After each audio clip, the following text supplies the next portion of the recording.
যে সমস্ত মানুষের ধমকে পুরা এলাকা কাঁপত, ওই মানুষটাকে আল্লাহ পাক দুর্বল বানাইতে বানাইতে এমন একটা হালতে পৌঁছায়া দেয়, বাথরুমে গেলেও দুইজনের কাঁধের উপরে নির্ভর করে বাথরুমে যাওয়া লাগে। পরবর্তীতে এমন একটা হালত হয়, এই পৃথিবীর জমিন থেকে যখন বিদায় হয়ে যান তাদের কবরে দেওয়া হয়। এই কবরের উপরে এক সময় গরু ছাগলে ঘাস খায়, তার কবরের উপরে একটা ছাগলেও যদি ঘাস খায়, ছাগলটা তাড়াইবার ক্ষমতা তার নেই। এই দুনিয়ার জমিনে থাকতে পারবো না, একটা দিন যায় আর আমরা এক কদম কবরের দিকে আগাইতেছি। এই জন্য একজন কবি বলেন, কদম সুয়ে মারকাদ নজর সুয়ে দুনিয়া, किधर जा रहा है किधर देखता है, किधर जा रहा है किधर देखता है। আমাদের কদম যায় কবরের দিকে, কিন্তু নজর যায় দুনিয়ার দিকে।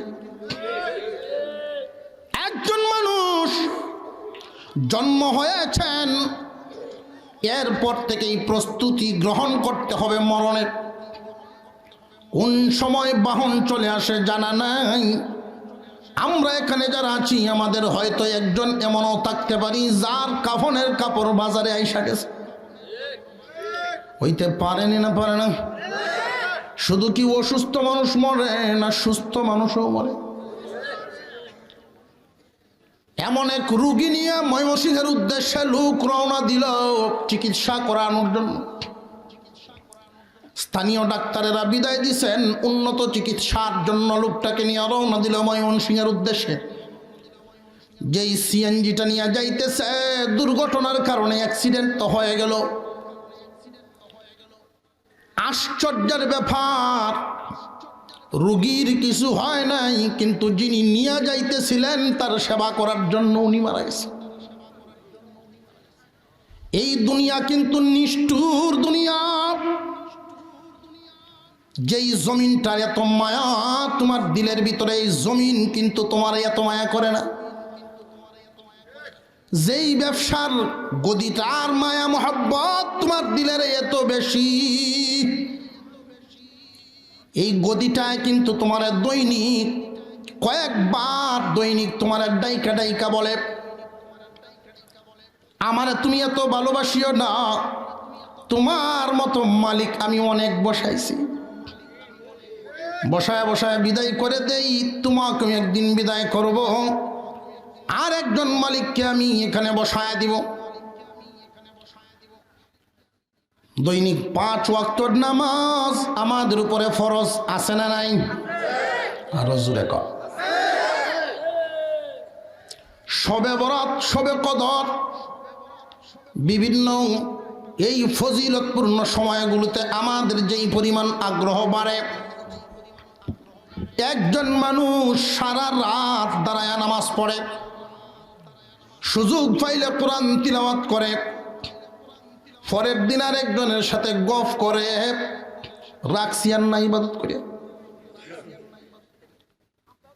জানিয়ে রাখবেন মুসলমান, শবে বরাতের রাত্রে আপনি এশার ফরজ নামাজ পড়ে যদি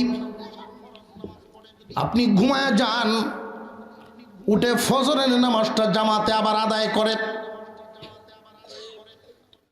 আল্লাহ কিন্তু আপনাকে জিজ্ঞাসা করবেন না কেন তুমি রাত্রে জাগরণ থাকলা না, কোরআন তিলাওয়াত নফল নামাজ কেন পড়লা না। মুসলমান ভাইয়েরা আমার, কোন কাজে নেককার হওয়া যায় আল্লাহর নজরে এটাও আমরা বুঝি না। আল্লাহ পাক যে সমস্ত কাজগুলো আদেশ করেছেন, যে সমস্ত কাজগুলো নিষেধ করেছেন, মোটামুটি বড় বড়টা আমরা সকলেই জানি। দুনিয়ার মানুষ নেককার যারা হইবা, তোমাদের জন্য আমার কাছে পুরস্কার আছে। আর যারা বদকার হইবা আমি এদের জন্য শাস্তির ব্যবস্থা করে রাখছি। মোটামুটি সারাংশটা আপনাদের সামনে বলে ফেললাম।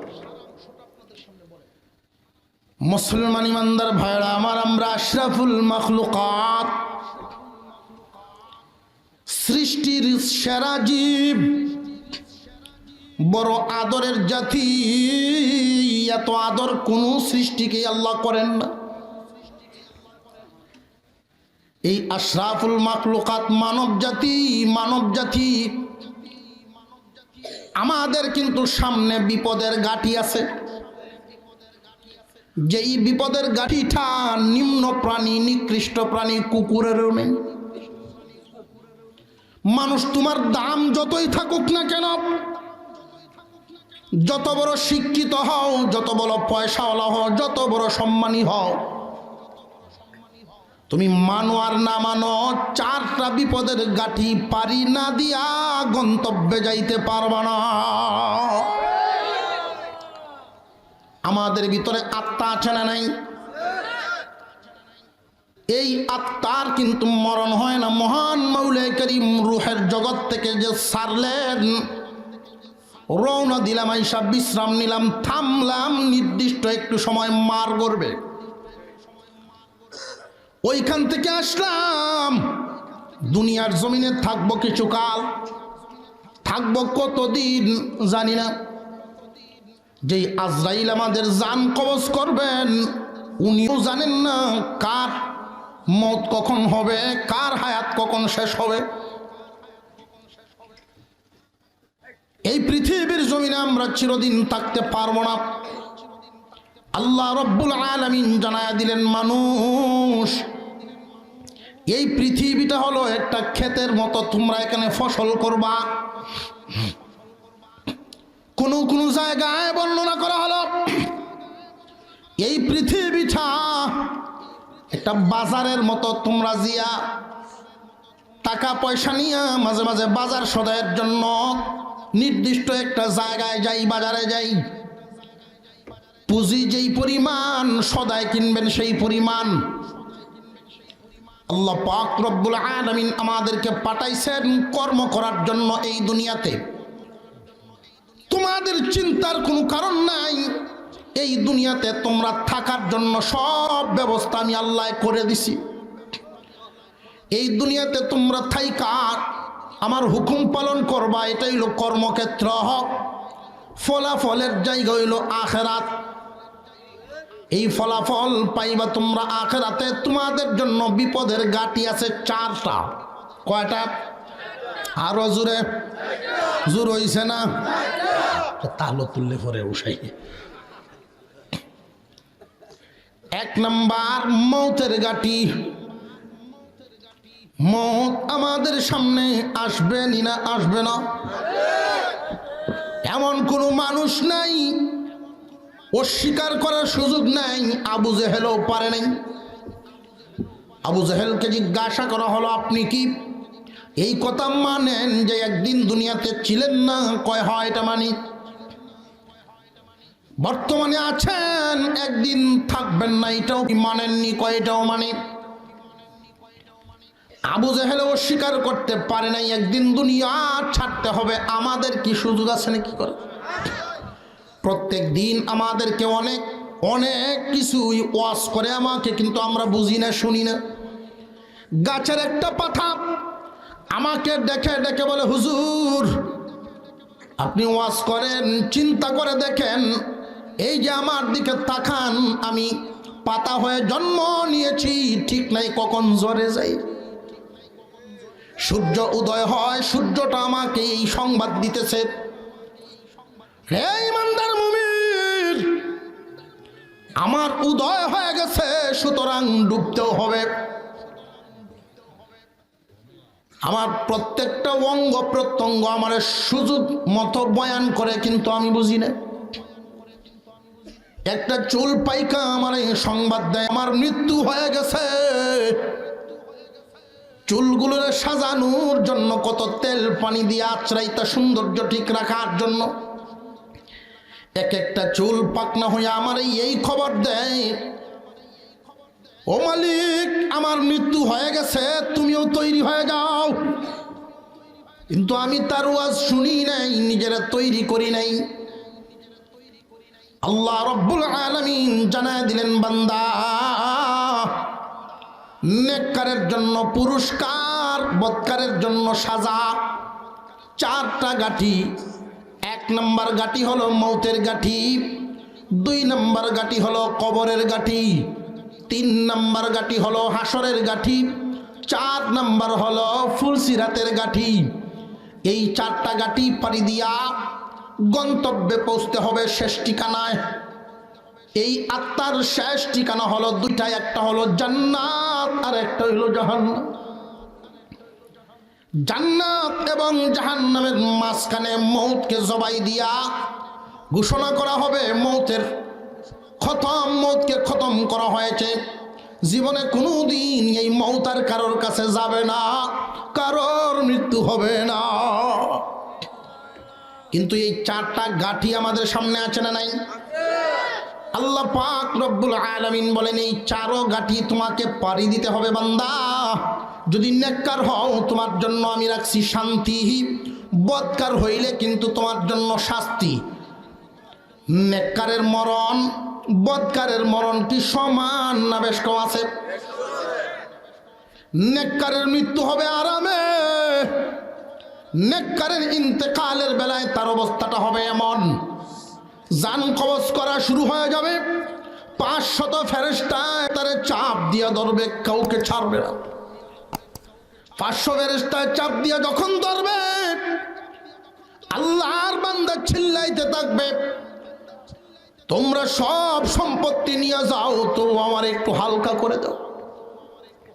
তার হালকা হবে না, চাপ ঠিকই দিবে, চাপ দেওয়া হবে। আল্লাহর নবী বলেন, মুমূর্ষ ব্যক্তির সামনে যদি কেউ সূরাতুল ইয়াসিন তিলাওয়াত করে, মৌতের কষ্ট হালকা হয়ে যায়। মুসলমান ইমানদার ভাইরা আমার, কষ্ট দিয়েই আজরাইল জান বাহির করবে, কিন্তু তার কষ্টটা লাগবে না যারা নেককার হয়। আল্লাহ আগেই জানায় দিয়েছেন, তোমার জন্য শান্তির ব্যবস্থা রাখছি আমি। একদল ফেরেশতাকে আল্লাহ পাক রব্বুল আলামিন হুকুম দিবেন, ফেরেশতারা, আমার এই বান্দা এই দুনিয়ার কর্মক্ষেত্রে, দুনিয়ার জমিনে থাকতে আমার হুকুম মতে জীবনযাপন করার কারণে নেককারদের তালিকায় তার নামটা লেখা আছে। সুতরাং তার জান কবজ করার সময় যেন আসান হয়, কষ্ট যেন না হয়। ফেরেশতায় অপারেশন করতেছে ঠিকই, আজরাইল আলাইহিস সালামের বাহিনী জান কবজ করার কাজ শুরু করে দিয়েছে। মহান আল্লাহ এই নেককারের জান কবজ করার জন্য হুকুম দিয়েছেন, আজরাইল বাহিনী শুরু করে দিয়েছে। কিন্তু অন্যদিকে আল্লাহ পাক আরেক দল ফেরেশতাকে জানায় দিবেন, তোমরা যাও জান্নাতের চিত্রটা তার চোখের সামনে তুলে ধরো। নেককার যখন জান্নাত দেখতে পারবে, জান্নাতের দিকে তাকাবে, ওই দিক দিয়ে অবরসনের কথা কোনো মনেই নাই। এটার উদাহরণ কেমনে দেই দেখেন, দুনিয়ার জমিনে কিছু নজির এমন আছে। একজন মানুষ হাত কেটে ফেলল, ডাক্তারের কাছে আমরা যাই, হাসপাতালে নিলাম, ডাক্তার সাহেব বলতেছেন তার সেলাই লাগবো 5টা। রোগী খারোয়ে খারোয়ে শুনতেছে, মনে করছে সেলাই, জীবন ভরা দেখছি খেতার দেবে টেনে। যেই মাত্র দেখছে সুই, কেঞ্চি, যুগল যন্ত্র আছে না, যখন এগুলো বাহির করা শুরু করছে, রুগী ডরায়া শিক্ষার কনভার্স যায় না, আছে না নাই? আর একটু জোরে কর। এই সময় ডাক্তারে কয়, এই নেন কাগজটা, ইঞ্জেকশন নিয়ে দুটা। এই 2টা ইঞ্জেকশন 2 দিক দিয়ে পুশ করার পরে যখন সেলাই করা শুরু করে, সুই কি যেই সুইটা দেখে সে ভয় পাইছিল, সুই কি আগেরটাই আছে না নাই? সুইয়ের ক্ষমতা কি কমে গেছে না সুইয়ের ক্ষমতা ঠিকই আছে? সেলাই যখন করা হয়, ওই লোকটা তাকায়া দেখতেছে, কিন্তু দুঃখ লাগে না। কেন লাগে না? ইনজেকশনের মাধ্যমে তাকে সেভ করা হয়েছে। ঠিক তেমনি ভাবে আজরাইল আলাইহিস সালামের বাহিনী জান কবজ করবে একদিকে, এই নেককারকে যত কষ্ট দিয়ে জানটা বাহির করা হোক না কেন, জান বাহির করার সময় নেককার হোক বদকার হোক প্রত্যেককেই চাপ দিয়া জান বাহির করা হবে। কিন্তু নেককারের জন্য এমন এক ব্যবস্থা, স্পেশাল ব্যবস্থা রাখা আছে, ওই দিকে নেককারকে নজর ঘুরায় দেওয়া হয়। নেককার যখন ওই দিকে ঘুরিয়া যায়, অপারেশনের কষ্ট তার আর লাগে না। জান্নাত দেখতে দেখতে, জান্নাতের নাজ নিয়ামত দেখতে দেখতে আরামের সাথে দুনিয়ার থেকে বিদায় হয়ে যাও। পক্ষান্তরে বদকার যেই ব্যক্তিটা হবে, বদকারের জান কবজের বেলায় তার অবস্থাটা এমন হবে, 500 ফেরেশতায় চাপ দিয়ে ধরবে।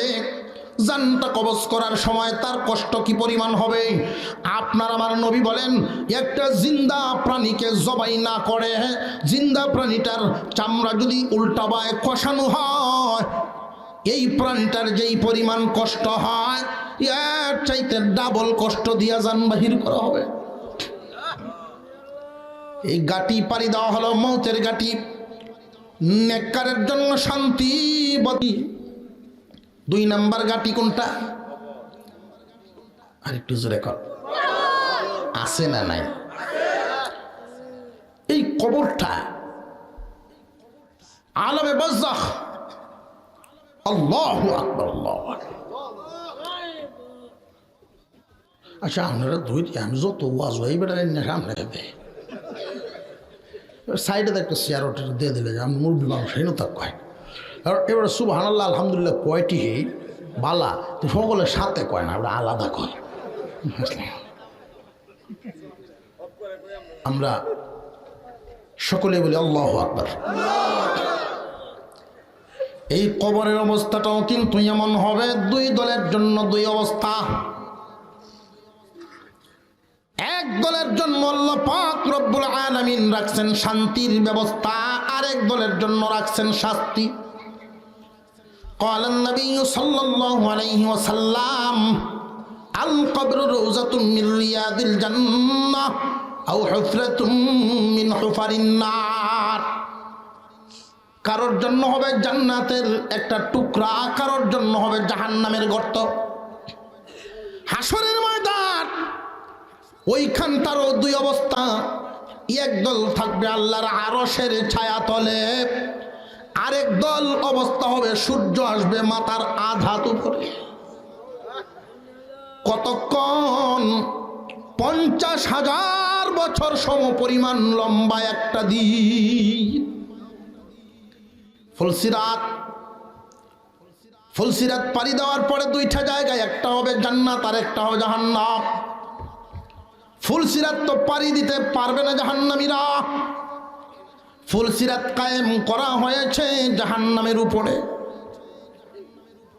পাড়ি দিতে পারলেই ফুলসিরাতের ওই পারেই আমাদের শান্তির জায়গা জান্নাত। আল্লাহ পাক বলেন, নেককারের জন্য শান্তি, বদকারের জন্য শাস্তি। জান্নাতে যাওয়ার ইচ্ছা আছে না নাই? কার কার আছে দেখি? নারায়ে তাকবীর। আছু যাও আদামাদা তাহলে কি ছিল? মাশাআল্লাহ।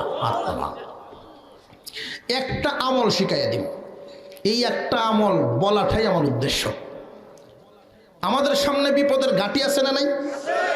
এই 4টা ঘাটি আরামের সাথে ভালোভাবে পাড়ি দিব ইনশাআল্লাহ।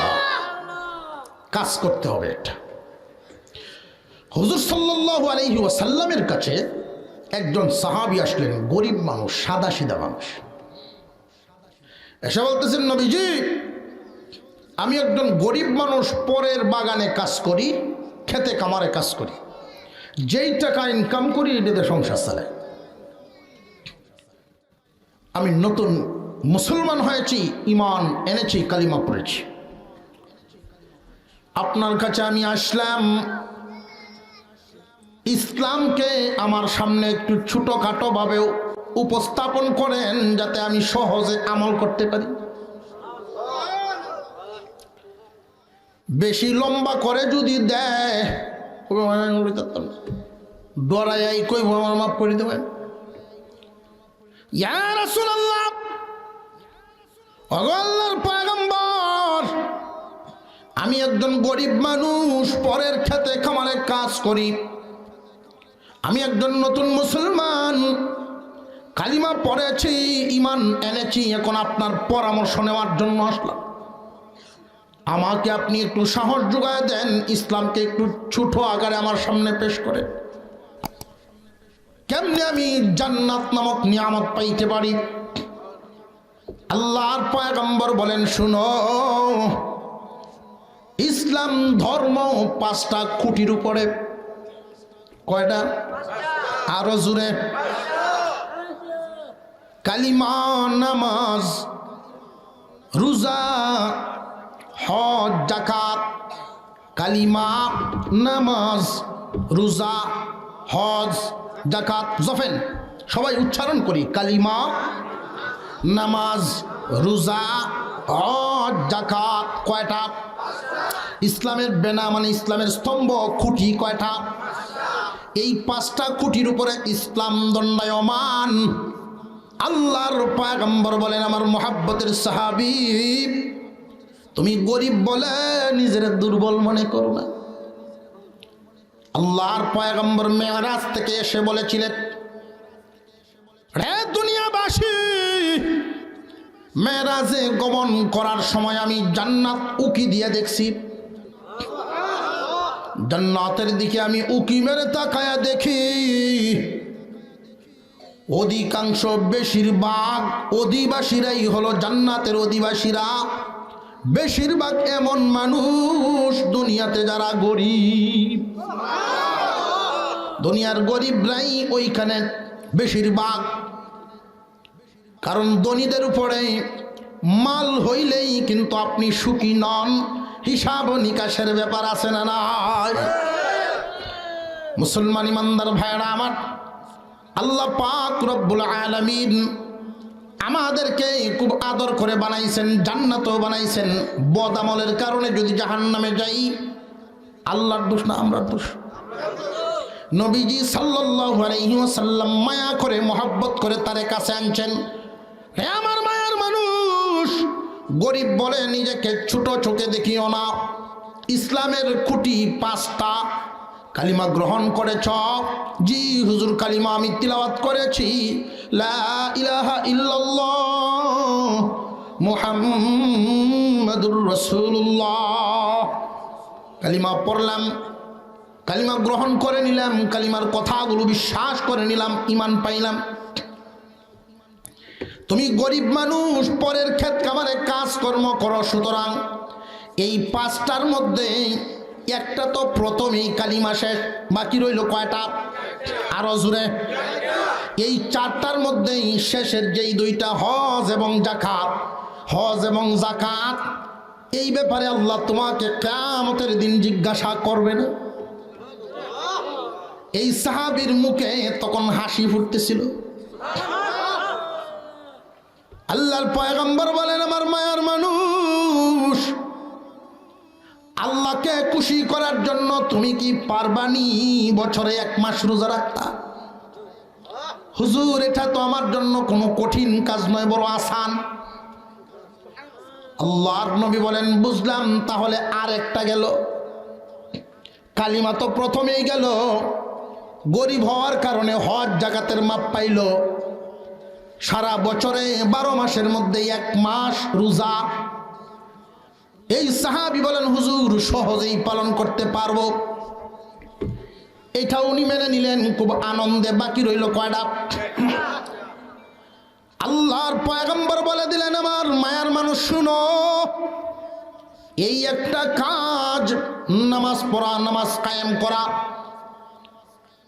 নামাজ এমন একটা ইবাদত, নামাজের ব্যাপারে আল্লাহর নবী বলেন, মান তারাকা সলাতা মুতাআম্মিদান আও আমিদান ফাকাদ কাফারা। কাফেররা নামাজ পড়ে না, মুমিনে নামাজ পড়ে। কাফিরেরা সব করতে পারবে, আপনি দাড়ি রাখছেন, সেও কিন্তু পারবে রাখতে। আছে না নাই? রবীন্দ্রনাথ ঠাকুর দাড়ি রেখেছেন কিন্তু নামাজ পড়তে পারেন নাই। আরো জোরে। গিরিশচন্দ্র সেন কোরআনের ব্যাখ্যা লিখে ফেলছে কিন্তু নামাজে কোনোদিন দাঁড়াতে পারে নাই। মুমিন নামাজ পড়তে পারে, বিধর্মীরা নামাজ পড়তে পারে না। মুসলমান ইমানদার ভাইরা আমার, আপনার আমার পয়গম্বর ওই দিন বলেছিলেন, আমার মায়ার মানুষ শুনো, যদিও তোমার একটু কষ্ট হয়, দৈনিক 5 ওয়াক্ত 5 বার আল্লাহর নামে যখন ডাক দেওয়া হয়, হাইয়া আলাস সালাহ হাইয়া আলাল ফালাহ শব্দটা যখন তোমার কানে যাবে, তুমি দুনিয়ার যে কোনো বস্তুকেই মহব্বত করো, সময় বেশি দিতে পারো, কিন্তু 10টা মিনিট আল্লাহর জন্য এখান থেকে বাহির করে ফেলবা।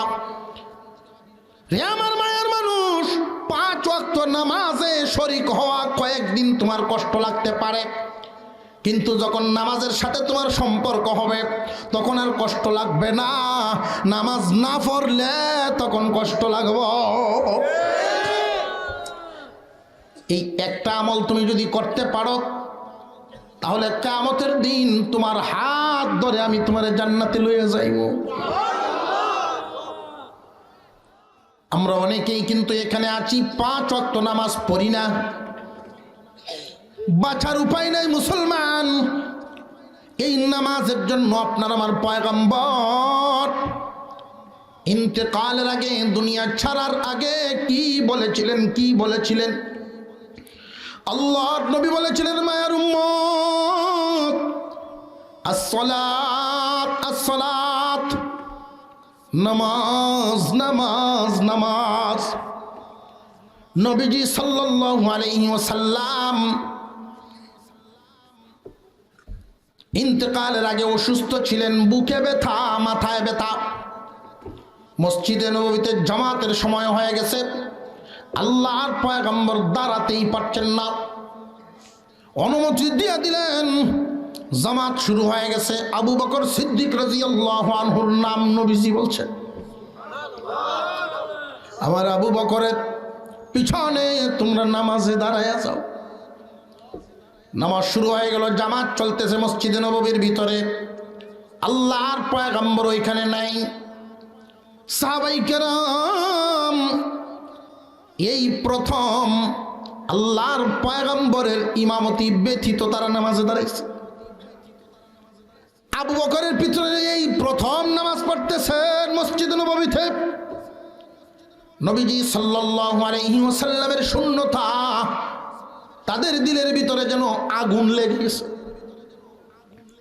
মায়া মোহাব্বত এমন এক জিনিস, আল্লাহর পয়গম্বর নামাজের জামাতের অবস্থাটা শুই নাই, তিনি ডাকতেছেন, আয়েশা তুমি আসো, আমার একটু উঠাও দেখি নামাজের চিত্রটা। আপনার আমার পয়গম্বরকে ওই দিন আম্মাজান আয়েশা সিদ্দিকা রাদিয়াল্লাহু আনহা একটু তুলে ধরলেন। নবীজি মাথা মুবারক একটু বাঁকা করে মসজিদে নববীর ভিতরে তাকাইছে, চোখের কোণা দিয়ে পানি পড়তেছিল। এই সময় আবার হাসতেছেন। আম্মাজান আয়েশা জিজ্ঞাসা করেন, হুজুর আপনি হাসেন, এটা আমরা সব সময় চাই। আপনি খুশি থাকেন, আমরা চাই। আপনাকে খুশি রাখতে পারলে আল্লাহ খুশি হয়ে যান। কিন্তু আমার জানার ব্যাপার, আপনি হাসেন, খুশি হইলেন, আবার চোখের পানিও ছাড়তেছেন, কারণ কি? আল্লাহর পয়গম্বর বলেন, আয়েশা এই নামাজ শিখাইবার জন্য আমি অনেক কষ্ট করছি। আমার উম্মতকে নামাজ শিখাইবার জন্য খানায়ে কাবার সামনে যখন আমি দাঁড়াইলাম নামাজ পড়ার জন্য, আমি যখন আল্লাহর কুদরতি পায়ে সেজদা দিলাম, আমার সম্পর্কে চাচা আবু জেহেল এমন একদল বাহিনী পাঠায় দিয়েছে, ওরা উটের ভুঁড়ি আইনা আমার মার উপরে রেখে দিছে। এই নামাজ শিখাইবার জন্য ওই তায়েফে আমি পাথর খেয়েছি। আমি খুশি হইলাম এই কারণে আমার বিশ্বাস হয়ে গেছে, আল্লাহর কাছে শুকর আদায় করি, আমি উপস্থিত নাই কিন্তু জামাত থামে নাই। আমার বিশ্বাস হয়ে গেছে আমার মায়ার উম্মত যারা হবে, যারা আমাকে মহব্বত করবে, তারা কোনোদিন নামাজ ছাড়বে না, নামাজের প্রতি মহব্বত করবে। মুসলমান ভাইয়েরা আমার, আমরা যেই ব্যবসার গদিটার মধ্যে বসে থাকি, এই গদিটায় 5 বেলা আমার ডাক দেয়। মসজিদে যখন আজান হয়, এই গদিটার থেকে একটা আওয়াজ আসে, যদিও আমি বুঝি না। গদিটায় বলতে থাকে, আল্লাহর নামে ডাক আসছে, আমার মহব্বত বাড়ায়ও না, আমি কিন্তু স্থায়ী না। হে আল্লাহর বান্দা, আল্লাহর নামের ডাক আসছে, আমার মহব্বত তুমি এত বাড়ায়ও না, আল্লাহর ডাকে যাইবা না, আমার মায়ায় বয়ে থাকবা। এই ব্যবসার মায়ায় 2-4-5 জন কাস্টমার হয়তো ছুটে যাবে 10 মিনিট জামাতে শামিল হইলে। এই জন্য গদিটার থেকে নামতে চায় না। গদি তারে ওই সময় এমনভাবে সতর্ক করে, আমারে কিন্তু স্থায়ী সদস্য, স্থায়ী বন্ধু ভাবিও না। তোমার মতো কত মানুষ আইল গেল, তুমিও থাকবা না। যেই জমিনের মধ্যে আপনি ধান কাটেন, গৃহস্থী শুরু করে দিলেন, পুরা মৌসুম আজানের আওয়াজ আপনার কানে গেল, এই জমিনের প্রত্যেকটা বালু কোণার থেকে আওয়াজ আসতে থাকে, রে ক্ষণস্থায়ী মালিক, আল্লাহর নামের ডাক আসছে, আমার মহব্বতে তুমি এখানে থাইকো না। যদি তাকবার হয়, ডাকে সাড়া দিয়া থাকো। কেমনে সাড়া দিবা? আল্লাহর নামে সাড়া দিলে শুধু মসজিদে গিয়াই দিতে হবে নাকি আরো ব্যবস্থা আছে? নামাজ এইখানে পড়লেও নামাজ হবে না হবে না? আল্লাহ রাব্বুল আলামিন আখিরি জামানার পয়গম্বরের উম্মতের জন্য সহজ করে দিয়েছেন, দুনিয়ার সমস্ত জমিনটাকে মসজিদ বানায়া দিয়েছেন। একজন গৃহস্থ মানুষ যখন হাওড়ের মধ্যে কাজের চাপে উনি বাড়িতে আসতে পারেন নাই, পাশে একটু পানি দিয়ে ওযু করে জমিনের আইলের মধ্যেই দাঁড়ায় গেছে, আল্লাহ তুমি ডাক দিছো শুনছি, গোলাম হাজির হয়ে গেছে। যখন আপনি দাঁড়ায় যাবেন, আল্লাহ পাক রব্বুল আলামিন খুশি হইয়া বলেন, ফেরেশতারা দেখো, দুনিয়ার মায়া আমার বান্দারে আমার থেকে দূরে রাখতে পারবেন। ডাক দেওয়ার সাথে সাথে সময় মতো হাজির হয়ে গেল। সাক্ষী থাকো তোমরা, এমন বান্দার নামটাই তো আমি নেককারের তালিকায় লিখে দেব। 5 ওয়াক্ত নামাজ ইচ্ছা করলে আমরা পারি। 5 ওয়াক্ত নামাজ মুমিন নামাজ পড়বে না, এটা হতে পারে না। মুমিন নামাজ পড়বে না, আল্লাহর নবীর যুগে এটা ছিলই না। কাফেররা নামাজে দাঁড়ায় না, মুমিনরা নামাজে দাঁড়ায়। মুমিন নামাজ ছাড়বে, এটা হতে পারে না। মুমিন তুমি যে হালতে আছো, নামাজ এত বড় গুরুত্বপূর্ণ একটা ইবাদত, তুমি যদি দাঁড়ায়া নামাজ পড়তে না পারো, বসিয়া পড়ার অনুমতি আছে না নাই? বান্দা বৈশা তুমি আল্লাহর নামের ডাকে সাড়া দিতে পারো না, শুয়া শুয়াও কিন্তু তোমার শামিল হওয়ার অনুমতি সুযোগ আছে না নাই? কোন ক্রমে এই হুকুম থেকে দূরে সরার সুযোগ নাই। আল্লাহ পাক রব্বুল আলামিন নামাজিরেই এত মায়া করেন, এত মহাব্বত করেন। ওই যে বলছিলাম কবর, সর্বপ্রথম কবরের মধ্যে প্রশ্ন করা হবে, মার রব্বুকা, তোমার রব কে? উত্তর হবে রব্বি আল্লাহ। সবাই উত্তর দিতে পারবে না। যারা এই দুনিয়ার জমিনে জফাজফি করছেন তারা শুধু পারবে। এখন কি কোনো গাছের তলে বইয়া কি জফাজফি করবেন যে না না? এইটার পদ্ধতিও আল্লাহ পাক শিখায়া দিছেন। কোন সুবহানাল্লাহ। আমরা যখন রূহের জগৎ থেকে রওনা দিলাম, মার গর্ভে আইসা থামলাম। নির্দিষ্ট কিছুদিন মার গর্ভে যখন ছিলাম, আমাদের হালত ছিল 3টা। কয়টা? 1 নম্বর হালত, প্রথম অবস্থায় বডির আকৃতি যখন তৈরি হয়, বাচ্চাটা তখন এভাবে সোজা থাকে, ছোট বাচ্চাদানির মার বাচ্চাদানির ভিতরে ছোট আকারে সোজা হয়ে থাকে। আর একটু যখন বড় হয়, তখন এই বাচ্চার বডিটা মোটা হয়ে এভাবে বাঁকা হয়ে যায় রুকুর হালতে। এই পৃথিবীর জমিনে ভূমিষ্ঠ হওয়ার আগে আল্লাহর বান্দাকে আল্লাহ পাক সেজদার হালতে দুনিয়াতে ভূমিষ্ঠ করে। আরেকটু জোরে কোন সুবহানাল্লাহ। সুজা অবস্থা, রুকু অবস্থা, সেজদা অবস্থা কয়টা? এই তিনটা অবস্থা আল্লাহ পাক মার গর্বে আমাদেরকে তিন হালতে রাখছেন। নবীজি সাল্লাল্লাহু আলাইহি ওয়াসাল্লাম এই তিন হালতে আমাদেরকে প্রশিক্ষণ করায় গেছেন রব শব্দ জপার জন্য। নামাজের ভিতরে এই তিন হালতেই দাঁড়ানো অবস্থাও দেখবেন রবের নাম আছে, রুকু অবস্থায় রবের নাম, সেজদাতে গিয়েও রবের নাম আছে না নাই? দাঁড়ায় আমরা পড়ি আলহামদুলিল্লাহি রাব্বিল আলামিন, আছে না নাই?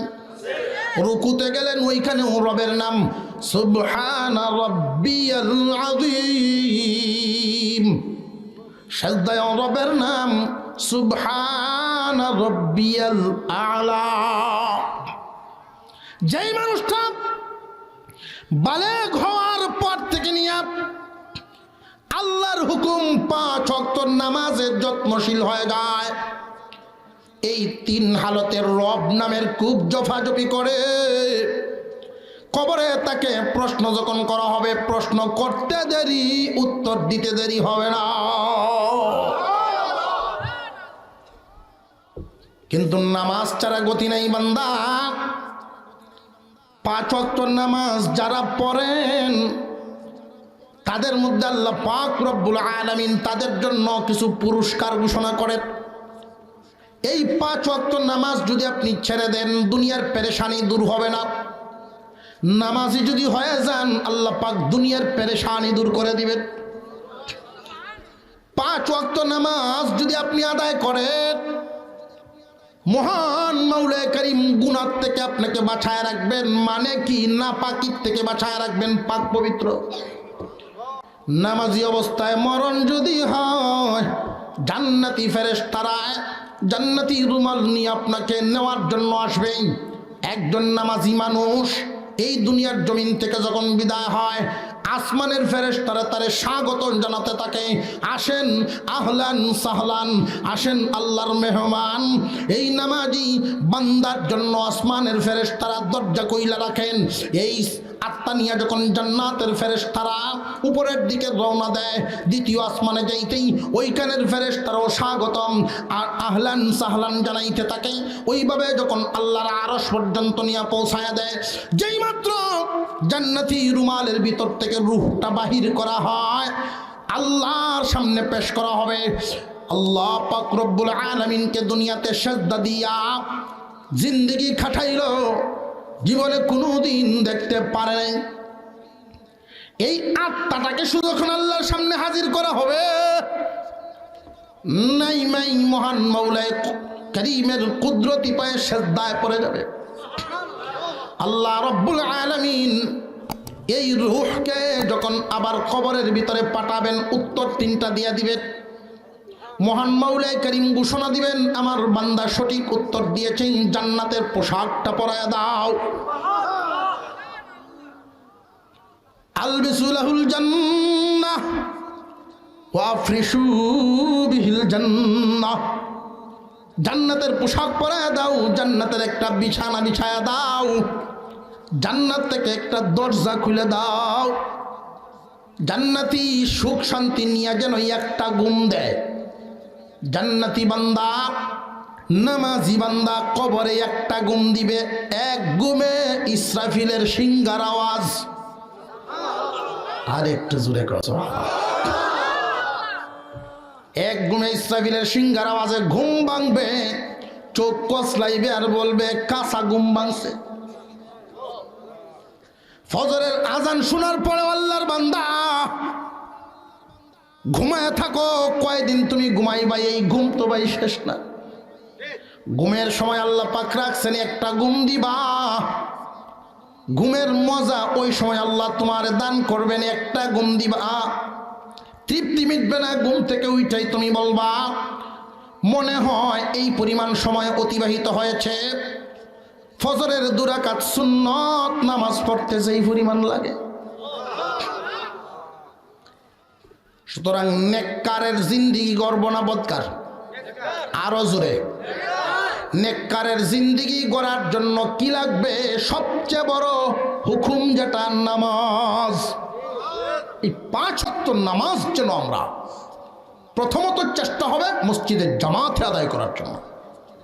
সুযোগ হয় নাই, মসজিদে আসতে পারেন নাই কোনো কারণে, তাই বলি কি নামাজ পড়া বাদ দেওয়া যাবে? যেখানে যে হালতে থাকবেন সেখানেই দাঁড়ায় যাবে ইনশা।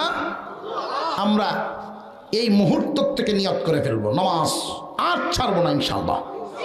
আরো জোরে বলেন ইনশাআল্লাহ। আজকের মাহফিল থেকে যদি 2-4 জন মানুষ নামাজি হয়ে যান, 2-4 জন মানুষ যদি নামাজি হইয়া যান, দাদার যে কষ্ট, এলাকাবাসীর পরিশ্রম, মাহফিলের আয়োজন, আমার বলা সব কামিয়াব। নামাজ থেকে আমরা দূরে থাকবো এটা হতে পারে না। বান্দা যখন আল্লাহকে সেজদা দেয়, আল্লাহ বলেন, বান্দা তোমার কুদরতি, তোমার কপালের নিচে আমার কুদরতি পা ধরে দে। এত কাছে, আল্লাহর এত কাছে আর কোনো ইবাদতে যাওয়া যায় না। আল্লাহ যেন আমাদেরকে নামাজের প্রতি যত্নশীল হওয়ার তৌফিক দান করেন, বলুন আমিন। নামাজের হক আদায় করে নামাজ পড়ার তৌফিক দেন। আমরা তো নামাজে ধরি, বাফে নামাজ পড়ে ফুতেরে ডাকতেছে, এই এখনো গরু ডিবার হচ্ছস না, গরু ডিবার নিয়ে বাঁচছস না, আমি মসজিদে যাইতেছি গরু ডিবার নিয়ে। বাবার উচিত ছিল যে সন্তান সহ নামাজ পড়বে, এরপরে কাজে লাগে। নামাজ কি শুধু বাবার উপরে? তখন ছেলে শূন্য মনে মনে কয় যে আব্বা ওহন মসজিদে যাইতেছে, আমার কয়ে গেছে গরু ডিবানতাম। এর মানে হইল, এটার অর্থ সম্ভবত যে আব্বার বয়সে যেদিন আমি পৌঁছাম, নামাজও সেদিন আমি যাইয়াম, আর আম্বো আমার হুত্রে ডাক দিতে যায়। সিরিয়াল তৈরি চলছে। আর একটু জোরে কর। জন বয়সে যখন আপনি নামাজে যাবেন, যেইভাবে আল্লাহর সামনে দাঁড়াতে পারবেন, রুকু দিতে পারবেন, সিজদা দিতে পারবেন, বুড়া বয়সে এইভাবে সম্ভব না। বড় বয়সে নামাজের পুরোপুরি হক আদায় করা যায় না। সুবহান রাব্বিয়াল আলা না কয়া কয়লা উন্নতা কিতা কিতা যে কয় বুঝদার বানি বাজানাইতেছে নামাজ। আল্লাহর হস্তে অনেক মহব্বত করি আমি, ওনার জন্য দোয়াও করি, আমি নিজের জন্য দোয়া চাইও। কারণ আমাদের এই কেন্দ্র আলেম সমাজের মধ্যে আল্লাহু আকবার, মাঠে ময়দানে আল্লাহ তাআলার অনেক খেদমত উঠাইছেন, ইসলামের অনেক খেদমত করছেন আলহামদুলিল্লাহ। বহুদিন যাবৎ এই মাঠে কাজ করতেছেন। আল্লাহ তাআলা ওনাকে সুস্থতা দান করেন, বলুন আমিন।